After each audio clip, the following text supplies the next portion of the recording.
इस मूवी की स्टार्ट में हम एक शख्स को देखते हैं जिसका नाम वेनवो होता है। वेनवो एक ऐसा शख्स होता है जिसके पास 10 रिंग्स होती हैं। वो रिंग्स कोई आम रिंग्स नहीं होती हैं, बल्कि वो तो बहुत ही पावरफुल और मैजिकल रिंग्स होती हैं। उन रिंग्स का यूज वेनवो वॉर में किया करता था, जिसके चलते वो हर बार वॉर में जीत जाता था। ऐसे ही करके वेनवो ने बहुत सारे युद्धों को जीता और वहाँ के लोगों को उसने गुलाम बना लिया। जिसके बाद वेनवो ने अपनी टीम तैयार करी और उसने उसका नाम रखा 10 रिंग्स। उसी दौरान वेनवो को एक विलेज के बारे में पता लगता है कि वहाँ पर रहने वाले सभी लोगों के पास मैजिकल पावर्स हैं, जिस वजह से वेनवो उस जगह की तरफ बढ़ने लगता है क्योंकि वो खुद को और भी पावरफुल बनाना चाहता था। उस विलेज का रास्ता फॉरेस्ट से होते हुए जाता था। जब वो सब वहाँ से जा रहे होते हैं तो वो फॉरेस्ट उन पर अटैक कर देता है और वो उनके सभी साथियों को खत्म कर देता है। लेकिन इसमें वेनवो अपनी रिंग्स की बदौलत बच जाता है। बाद में जब वेनवो उस विलेज के गेट तक पहुँचता है तो उसे वहाँ एक गार्डियन मिलती है जो कि उस गेट की प्रोटेक्शन कर रही थी। वो गार्डियन वेनवो को देखकर उस पर अटैक कर देती है, जिस वजह से उन लोगों में फाइट स्टार्ट हो जाती है। लेकिन वो गार्डियन जल्द ही उसकी रिंग्स को अपने कंट्रोल में करके उसे हरा देती है। जिसके बाद सीन यहीं पर कट जाता है और अब हम शैंग-ची को देखते हैं जिसकी मॉम असल में वही गार्डियन होती है और डैड वेनवो होते हैं, क्योंकि उन दोनों ने ही मैरिज कर ली होती है।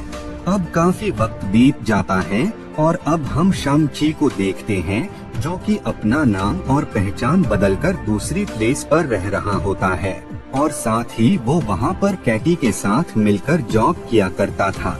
बाद में जब शैंग-ची और कैटी घर वापस लौट रहे होते हैं, उसी टाइम वहाँ पर 10 रिंग्स ऑर्गेनाइजेशन के लोग आ जाते हैं। 10 रिंग्स असल में वही ऑर्गेनाइजेशन है जो कि शैंग-ची के डैड चलाया करते थे। वो यहाँ पर उससे उस लॉकेट को लेने आए होते हैं जो कि उसकी मॉम ने उसे दिया होता है। जब वो लोग जबरदस्ती शैंग-ची से उसका लॉकेट छीनने की कोशिश करते हैं तो शैंग-ची उन लोगों पर अटैक कर देता है, जिस वजह से उन दोनों लोगों के दरमियान फाइट स्टार्ट हो जाती है और वो दोनों ही लोग एक दूसरे पर काफी अटैक्स कर रहे होते हैं। लेकिन बाद में वो शैंग-ची से उस लॉकेट को हासिल कर लेते हैं और वो अब इसी तरह के एक और लॉकेट को हासिल करने वहाँ से निकल जाते हैं। जब इस बात का एहसास शैंग-ची को होता है तो वो ये डिसाइड करता है कि वो किसी भी हाल में उन लोगों को दूसरा लॉकेट हासिल नहीं करने देगा। कैटी को कुछ भी समझ में नहीं आ रहा होता है, जिस वजह से वो शैंग-ची से इन सब लोगों के बारे में बताने को कहती है। शैंग-ची उसे बताता है कि ये लोग असल में कोई और नहीं बल्कि मेरे डैड के लोग हैं जो कि उनके लिए काम करते हैं। मॉम ने ऐसे ही 2 लॉकेट मुझे और मेरी बहन को दिया था। वो लोग लॉकेट के एक हिस्से को तो हासिल कर चुके हैं, इसीलिए अब वो दूसरे हिस्से को भी हासिल करने जरूर जाएंगे। इसी वजह से हमें जल्द से जल्द चाइना पहुंचकर अपनी बहन को बचाना होगा। शैंग-ची उसे बताता है कि मेरे डैड ने मॉम की डेथ के बाद मुझे 10 रिंग्स ऑर्गेनाइजेशन में भर्ती करवाया, जहां पर मैंने काफी टफ ट्रेनिंग की और बाद में जब मेरी ट्रेनिंग पूरी हो गई तो डैड ने मुझे उस शख्स को मारने को कहा जिस शख्स और उसके लोगों ने मॉम को मार डाला था। मैंने उस शख्स को मारकर अपनी मॉम की डेथ का रिवेंज ले लिया था, जिसके बाद मैं अपने डैड से अलग हो गया और यहाँ पर आकर अपना नाम और पहचान बदलकर रहने लगा। वो उसे बताता है कि मेरी बहन ने ही काफी अच्छी ट्रेनिंग की है और वो भी काफी खतरनाक फाइटर हैं। खैर इसके बाद ये सब उस प्लेस पर आ जाते हैं। शाइलिंग अपने भाई को देखकर उस पर अटैक कर देती है क्योंकि वो अपने भाई से काफी नाराज थी, क्योंकि जब वो छोटी थी तो शैंग-ची उससे झूठा वादा करके उसे हमेशा के लिए अकेला छोड़कर चला गया था। बाद में वहाँ 10 रिंग्स के लोग आ जाते हैं, जिस वजह से शैंग-ची उन पर अटैक कर देता है। और वो जल्द ही सबको हरा देता है। उसके डैड ये देखकर काफी खुश होते हैं और बाद में वो शाइलिंग, शैन-ची और कैटी के साथ अपने पुराने वाले घर पर आ जाते हैं, जहाँ ये सब रहा करते थे।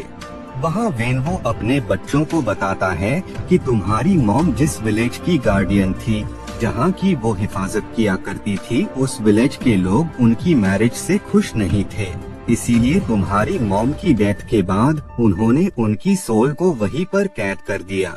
और इस बात का पता मुझे तब लगा जब तुम्हारी मॉम ने हेल्प के लिए आवाज लगाना शुरू कर दिया। उन्होंने उसे बताया कि विलेज के लोगों ने उसकी सोल को वहाँ पर कैद कर दिया है और वो यहाँ काफी पेन में है। शैन-ची के मॉम की आवाज को सुनकर उसने ये डिसाइड किया कि वो हर हाल में उनकी मॉम को उन विलेजर्स की गिरफ्त से आजाद कराएगा और साथ ही वो अपने बच्चों को भी इसमें साथ देने को कहता है। लेकिन शैन-ची को ये सब बातें बकवास और फिजूल की लगती है, जिस वजह से वो इन सब में उनका साथ देने से इनकार कर देता है। ये सुनकर वेनवो को काफी गुस्सा आता है और वो उन सब लोगों को वहीं पर बंद कर देता है। उस रूम में उनके साथ ही एक और शख्स होता है जिसे वेनवो ने वहीं पर कैद किया होता है और साथ ही उस विलेज का वहाँ एक क्रीचर भी था। इधर वेनवो उस ड्रैगन पर दोनों लॉकेट लगा देता है, जिसके बाद ही वहाँ पर उस विलेज में जाने का मैप बन जाता है। लेकिन वो मैप बार बार चेंज हो रहा था, जिस वजह से वो लोग एक खास फेस्टिवल के दिन उस विलेज में जाने का डिसाइड करते हैं, क्योंकि उस दिन मैप उन सबको सुरक्षित उस विलेज में दाखिल करवा सकता था। इधर वो क्रीचर शैन-ची और बाकी सबको उस विलेज के अंदर एंटर होने का दूसरा वे बताता है, जिसके बाद शैन-ची, शाइलिंग और कैटी तीनों उसी वे से होते हुए उस विलेज के अंदर दाखिल हो जाते हैं। वहाँ पर उन्हें अपनी मॉम की बहन मिलती है, जो कि उन दोनों को देखते ही उन्हें पहचान लेती है। शैन-ची उन्हें सब कुछ बता देता है कि कैसे उनके डैड को उनकी मरी हुई माँ की आवाज सुनाई दे रही है, जो कि उनसे मदद मांग रही है। ये सुनकर आंट उन्हें बताती है कि काफी वक्त पहले उनके विलेज पर बहुत ही बड़े जायंट्स ने अटैक कर दिया था। वो जायंट विलेजर्स के लोगों की सोल को उनकी बॉडी से अलग कर दिया करते थे, क्योंकि यही उनकी पावर थी। उन मॉन्स्टर को रोकने के लिए हमने ग्रेट प्रोटेक्टर से हेल्प मांगी, जिस वजह से ग्रेट प्रोटेक्टर ने उन सब जायंट्स को एक बड़े से कवच के अंदर कैद कर दिया और साथ ही प्रोटेक्टर ने विलेजर्स को अपनी स्किन दी, जिससे हम लोगों ने वेपन्स और क्लोथ्स बनाए। अब क्योंकि वो जायंट वहाँ से नहीं निकल सकता था, इसीलिए उसने तुम्हारी डैड को निशाना बनाया, क्योंकि उसे पता था कि वेनवो के पास 10 रिंग्स की पावर है और वही है जो उसे यहाँ से निकाल सकता है। ये सब सुनकर शैन-ची काफी ज्यादा शॉक हो जाता है और वो डिसाइड करता है कि वो बाकी लोगों के साथ मिलकर अपने डैड को रोकेगा। बाद में उस फेस्टिवल के दिन वेनवो वहाँ पर अपनी आर्मी के साथ आ जाता है और वो उन विलेजर्स पर अटैक कर देता है, जिस वजह से उन दोनों टीम्स के दरमियान फाइट स्टार्ट हो जाती है। दोनों ही टीम्स के लोग एक दूसरे पर अटैक करके उन्हें खत्म करना चाहते थे।